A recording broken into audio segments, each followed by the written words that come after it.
গাজীপুরের শ্রীপুরে অভিযান চালিয়ে অবৈধ বিদেশি পিস্তল সহ মোহাম্মদ শরীফ আহমেদ নামে এক অস্ত্রধারীকে আটক করেছে পুলিশ।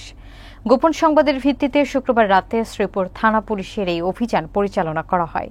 এ সময় শরীফ আহমেদের সহযোগী শেখ শরীফ রায়হান সিরাজি ওরফে রাসেল পালিয়ে যায়। বিস্তারিত থাকছে আশরাফুল আলম সরকারের প্রতিবেদনে।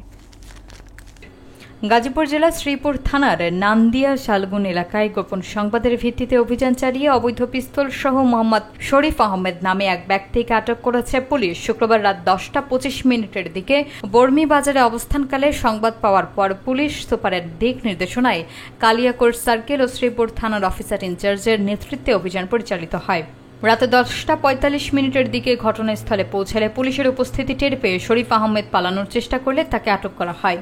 তার সঙ্গে থাকা আরেকজন সহযোগী পালিয়ে যায়। পরবর্তীতে স্থানীয়দের উপস্থিতিতে শরীফ আহমেদের বসত বাড়ির মাটির ঘরের কাঠের শোকেস থেকে একটি কাঠের বাটযুক্ত স্টেইনলেস স্টিলের তৈরি সচল পিস্তল, একটি ম্যাগাজিন এবং 1 রাউন্ড গুলি উদ্ধার করা হয়। জিজ্ঞাসাবাদে শরীফ আহমেদ স্বীকার করে যে সেও পলাতক শরীফ রায়হান সিরাজি ওরফে রাসেল দীর্ঘদিন ধরে অবৈধ অস্ত্র রাখা সহ বিভিন্ন অপরাধে জড়িত।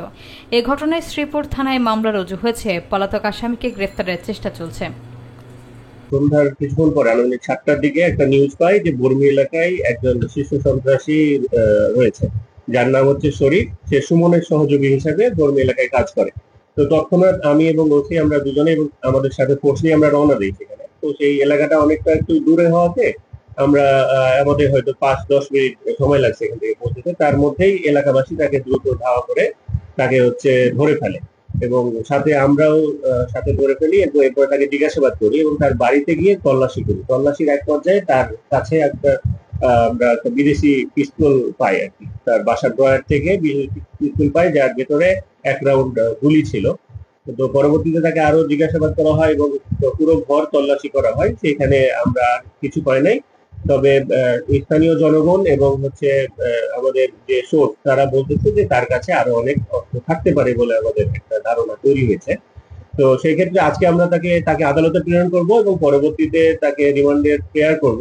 সেক্ষেত্রে মহামান্য আদালত যদি রিমান্ড মঞ্জুর করে সেক্ষেত্রে আমরা হয়তো বা তাকে জিজ্ঞাসাবাদের মাধ্যমে আরো কিছু আমরা তথ্য উদ্ঘাটন করতে পারি। তার নাম হচ্ছে শরীফ এবং সে সুমনের সহযোগী হিসাবে ছিল এবং তার বিরুদ্ধে একটা পুলিশ অ্যাসাল্ট মামলা রয়েছে। সুমনকে যখন আসামি ছিনিয়ে নেওয়ার একটা ঘটনা ঘটেছিল সেখানে শরীফ উপস্থিত ছিল বলে আমরা জানতে পেরেছি এবং সেই ক্ষেত্রে যেহেতু সে দীর্ঘদিন যাবৎ এলাকায় সন্ত্রাসী কার্যকলাপ চালিয়ে এসেছে, সেক্ষেত্রে আমরা হয়তো বা তার কাছে আরো কিছু তথ্য পেতে পারি বলে আমরা মনে করছি।